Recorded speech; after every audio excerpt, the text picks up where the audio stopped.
Neste mês, a lei seca completou 13 anos. A legislação mais rigorosa já salvou milhares de vidas, mas ainda há muitos motoristas que insistem em beber e dirigir. Em 13 anos, muita coisa pode mudar e o hábito de grande parte dos motoristas é uma dessas transformações, mas não foi natural.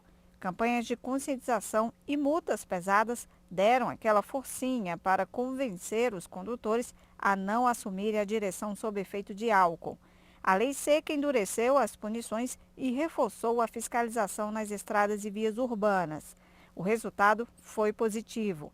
Segundo a Polícia Rodoviária Federal, em todo o país, houve uma redução significativa do número de mortes no trânsito. Somente aqui no Distrito Federal, se comparados os dados de um ano antes da implantação da lei até 2019, houve uma redução de 260 mortes, o equivalente a uma queda de 52%. De 2019 para cá, os números caíram ainda mais. Isso porque, com a pandemia, muitos carros pararam de circular. Somente nas estradas federais, a redução de motoristas flagrados dirigindo depois de beber foi de mais de 64%. Agora, com o relaxamento das restrições sanitárias, a polícia já vem percebendo um novo aumento nos casos. Somente nos 5 primeiros meses desse ano, mais de 6 mil condutores foram flagrados dirigindo sob efeito de álcool, um número 23% maior que no mesmo período do ano passado. Mesmo assim, a Polícia Militar continua fazendo as suas blitz, fazendo as suas operações com o intuito único de salvar vidas. Dirigir sob efeito de álcool é infração gravíssima e a multa é de R$ 2.934,70. O valor pode ser dobrado em caso de reincidência. O condutor fica com o direito de dirigir suspenso por 1 ano e isso vale também para quem se recusar a fazer o teste do bafômetro. Quem for flagrado dirigindo sob efeito de álcool comete crime de trânsito e, além da multa e suspensão da CNH, o motorista pode sofrer detenção de até 3 anos. Bom, e para repercutir o assunto, eu converso agora com a chefe do Núcleo de Comunicação da Polícia Rodoviária Federal no Distrito Federal, Pamela Vieira. Olá, Pamela, seja muito bem-vinda. Boa tarde para você. Boa tarde, Rafaela. Boa tarde a todos que estão nos vendo e nos ouvindo.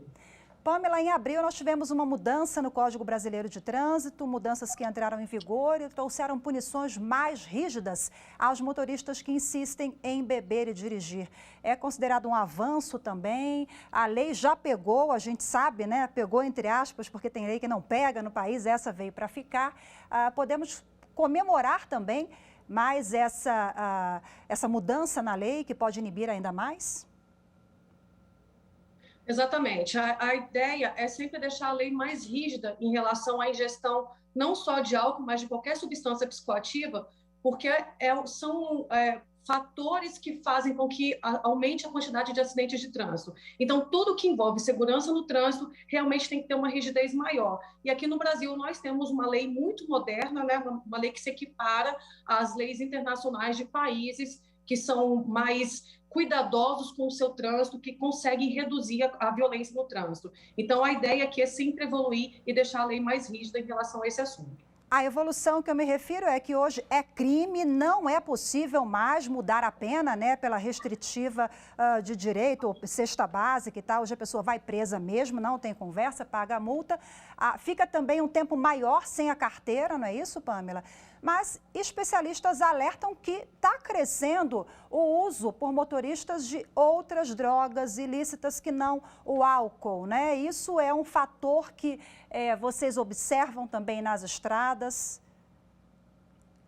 Exatamente. A gente tem um problema muito grande que é com o motorista profissional, né? Às vezes o motorista profissional ele vai ganhar ali porcentagens em relação a cada viagem. Então, no intuito de ganhar mais, ele acaba ficando mais horas dirigindo. E para aguentar esse baque, ele acaba fazendo uso de substâncias psicoativas. Antes a gente tinha as anfetaminas, que eram muito populares, e agora, infelizmente, a gente tem observado também o uso de cocaína por parte desses motoristas, né? O que nos assusta bastante. A gente vê casos emblemáticos, como aquele caso em Santa Catarina, em que um condutor de um caminhão empurrou um motociclista por mais de 30 quilômetros, acabou assassinando a mulher dele. Né? Aqui no Distrito Federal, nós pegamos vários casos de motoristas que estavam dirigindo a 28, a 30 horas na sequência, todo sob influência de substância psicoativa, e é uma preocupação da Polícia Rodoviária Federal hoje, não é só o álcool, é também outros tipos de drogas. E com a pandemia, você verificou, vocês observaram um comportamento diferente, o uso diminuiu, aumentou?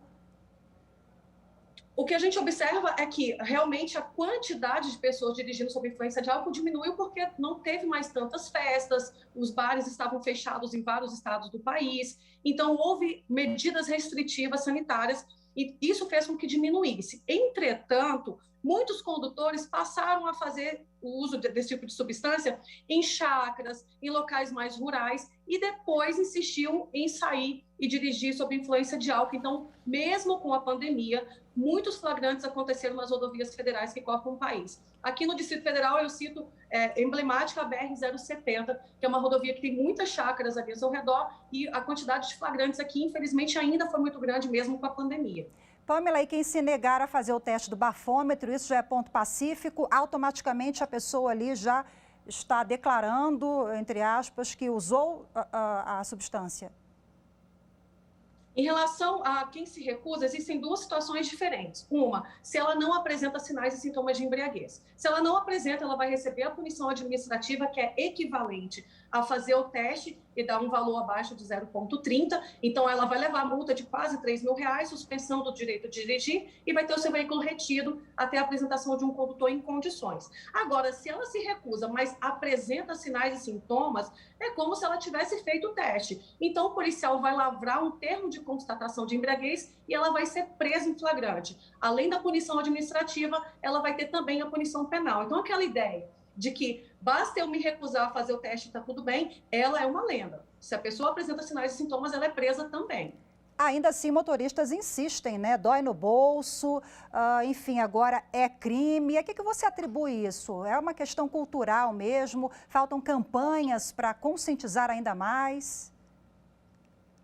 O que acontece? A bebida no nosso país ela é muito atrelada à ideia de entretenimento, à felicidade, né? Como se uma coisa não conseguisse ser dissociada da outra. E a pessoa acha que ela tem o direito de se entreter, e ela de fato tem, mas que ela não entende que quando a gente restringe o direito de dirigir sob influência de álcool, é para preservar a própria vida e preservar a vida das outras pessoas. O que nós temos são tragédias pulverizadas, né? São 100 mil pessoas que morrem por ano vítimas de acidentes de trânsito, mas é uma aqui e outra ali, então as pessoas não se sensibilizam, elas não percebem o quão grave é essa conduta. Né? E não percebem também que os acidentes de trânsito impactam, inclusive, no tratamento no SUS, né? Porque cerca de 50% dos leitos do SUS são ocupados por vítimas de acidentes de trânsito. Então, você fica doente, vai no hospital e está difícil de ser atendido, por quê? Porque o SUS está sobrecarregado também por conta do acidente. Então, as consequências sociais são muito grandes e as pessoas não entendem por uma questão mesmo de cultura, né? De achar que a bebida está atrelada à felicidade e que aí a pessoa pode sair por aí dirigindo sob influência de álcool, que está tudo bem. Excelente reflexão para a gente terminar a entrevista. Agradeço demais a sua participação. Pamela Vieira, chefe da comunicação da PRF aqui do DF. Muito obrigada, ótima tarde para você. Muito obrigada, boa tarde para todos.